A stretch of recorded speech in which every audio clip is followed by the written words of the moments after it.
नाज़रीन इकराम, Vladimir Putin रूसी सदर ने भारत का तारीख साज दौरा किया। इस वक्त भारत के पास ग्लोबली कोई एलाई नहीं बचा, कोई इत्तेहादी नहीं बचा सिवाय रशिया के। और रशिया भी अब भारत के साथ सिर्फ इसलिए जुड़ा हुआ है कि भारत को रशिया की कुर्बत की वजह से एक बहुत बड़ी कीमत चुकानी पड़ रही है। चीन ने भारत को लात मार दी, अमेरिका बहादुर और वेस्ट जो है उसने इंडिया को इररेलेवेंट कर दिया, क्वाड जो है वो अमलन खत्म हो चुका है और भारत इस वक्त सिफारती तन्हाई का शिकार है। भारत के पास अगर कोई एक स्ट्रेटेजिक एलाई बचा है तो वो रूस ही है। अब रशिया के सदर व्लादिमीर पुतिन ने एक ट्रेंड के मुताबिक, जो कि पहले से था कि एक साल भारत का जो सरबराह है वो रशिया जाए, दूसरे साल रूस का सरबराह जो है वो भारत आए, तो इस साल व्लादिमीर पुतिन की बारी थी। व्लादिमीर पुतिन ने ये तारीख साज दौरा तो किया, लेकिन इस दौरे के दौरान व्लादिमीर पुतिन ने पाकिस्तान और चीन के साथ दोस्ती का हक अदा कर दिया है। जिस लम्हे नरेंद्र मोदी के भारत में व्लादिमीर पुतिन ये दौरा कर रहा था, एन उसी मौके पर पाकिस्तान के साथ रूस ने एक तारीख साज मुआहिदा साइन किया है।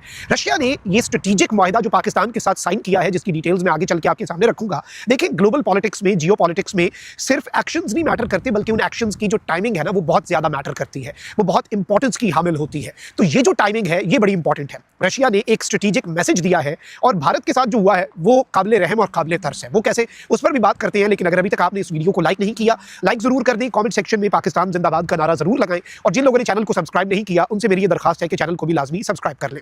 नाज़रीन इकराम, सबसे पहले तो इस चीज़ को समझें कि भारत के साथ काबिल रहम, आखिर ऐसा क्या हुआ कि मैं कह रहा हूँ कि भारत काबिल रहम है। देखिए, पाकिस्तान के जितने इत्तेहादी हैं, चीन है, ठीक है जी, टर्की है, जो पाकिस्तान के साथ मिलकर लड़े, ये वो इत्तेहादी है जो आज भी कहते हैं कि भाई जंग हुई तो हम आपके साथ मिलकर लड़ेंगे, हर चीज़ आपके लिए हाजिर है हमारी, कोई मुआहदे नहीं, कोई पैसा इन्वॉल्व नहीं, कोई डॉलर्स इन्वॉल्व नहीं, everything is at your disposal, लड़ो तुम दो।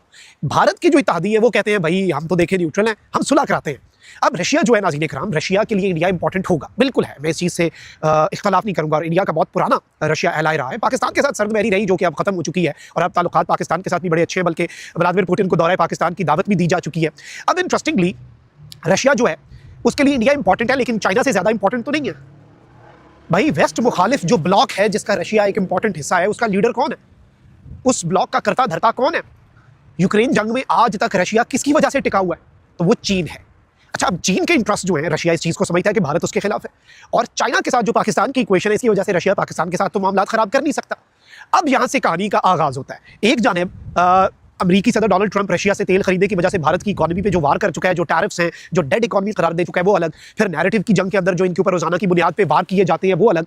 बट मोस्ट इंपॉर्टेंट फैक्टर जो है, जो हमें समझने वाला है, जो हमारे लिए बड़ा अहम है, वो क्या है? वो नाज़रीन इकराम ये है कि इस वक्त जो रूस के सदर व्लादिमीर पुतिन का दौरा है, उस दौरान दो चीज़ें सामने आ रही हैं। एक तो ये कि भारत और रशिया ने $2 बिलियन की न्यूक्लियर सबमरीन जो है उसका एग्रीमेंट किया।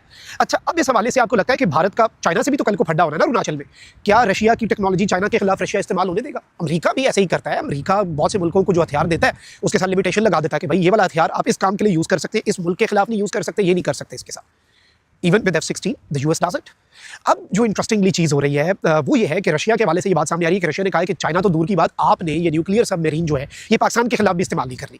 यानी ले लो, बंदूक ले लो, चलानी कोई नहीं है आपने, और उस मुल्क के खिलाफ तो बिल्कुल भी नहीं चलानी जिससे आपका फंडा। और भारत ने चलानी किस पे थी, और भारत ने डराना किसे था?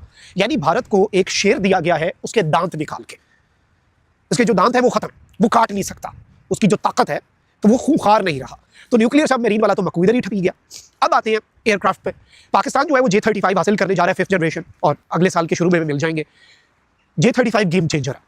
आपने देखा कि J-10C ने राफेल गिरा दिया, तो J-35 तो बहुत ही आगे की चीज़ है। अमेरिका के पास 5th जनरेशन, उसका अल्टरनेट F-35 है।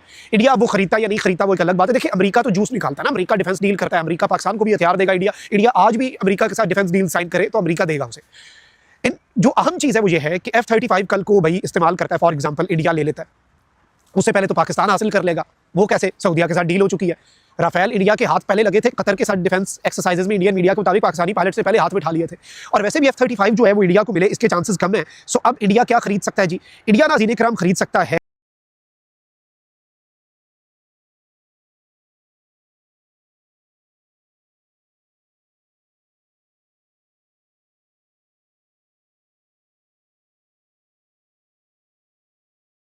Su-57 स्टेल्थ फाइटर जेट, जो कि रशिया का फाइटर जेट है।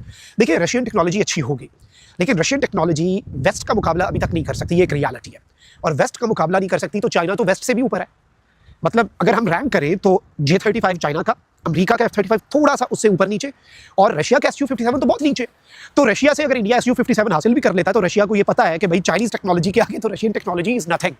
This is a reality. China का मुकाबला तो अमेरिका के जहाज़ों से करो ना, चाइना का मुकाबला तो फ्रांस के जहाज़ों से करो, राफेल से करो। चाइना की टेक्नोलॉजी इतनी आगे और ये तो अब यूएस की अपनी जो कांग्रेस है उसकी हाउस कमेटी के अंदर भी लिखा जा चुका है। अब इस सब के अंदर एक तरफ तो जो डिफेंस डील्स या कोई इंडिया के साथ जो डील्स रशिया साइन कर रहा है उनका कोई इंडिया को खास फायदा नहीं हो रहा। पहली चीज तो ये स्टैब्लिश हो गई। असल खबर पे अब आते हैं। रशिया के एनर्जी मिनिस्टर जो है वो पाकिस्तान आए हुए थे और टाइमिंग बड़ी इंपॉर्टेंट है भाई। रशिया को नहीं पता कि साउथ एशिया में इंडिया का फड्डा किससे है, रशिया को नहीं पता कि इंडिया के पाकिस्तान को लेकर क्या सेंटिमेंट्स हैं और पाकिस्तान के इंडिया को लेकर क्या सेंटिमेंट्स हैं। तो व्लादिमीर पुतिन आपको लगता है कि भाई बच्चा रोटी को चोची कहता है भाई, उससे ज़्यादा तो ग्लोबल पॉलिटिक्स, उससे ज़्यादा तो जेस्चर्स देना, उससे ज़्यादा तो इनडायरेक्ट तरीके से सिग्नलिंग करना, उससे ज़्यादा तो आता ही किसी को नहीं है। ये मैं आपको बड़े वसूख से बात बता रहा हूँ। व्लादिमीर पुतिन से ज़्यादा किसी को ये चीज़ नहीं आती।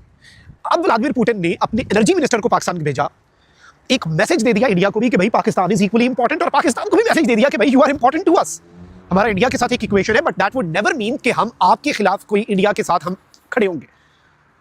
और चाइना को भी मैसेज दे दिया कि भाई हम तो बराबरी रख रहे हैं।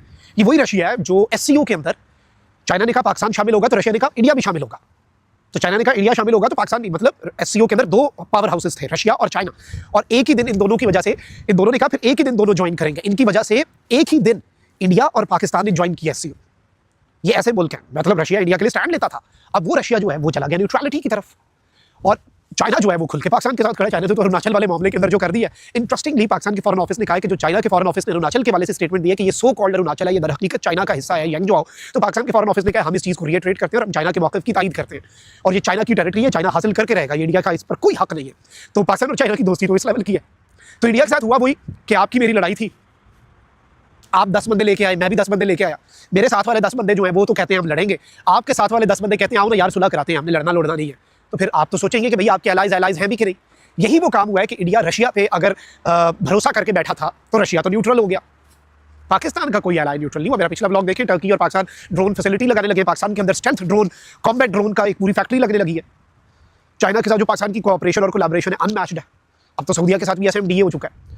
तो इंडिया के लिए प्रॉब्लम्स ही प्रॉब्लम्स हैं, मार्क माय वर्ड्स। अल्लाह निगहबान, पाकिस्तान जिंदाबाद।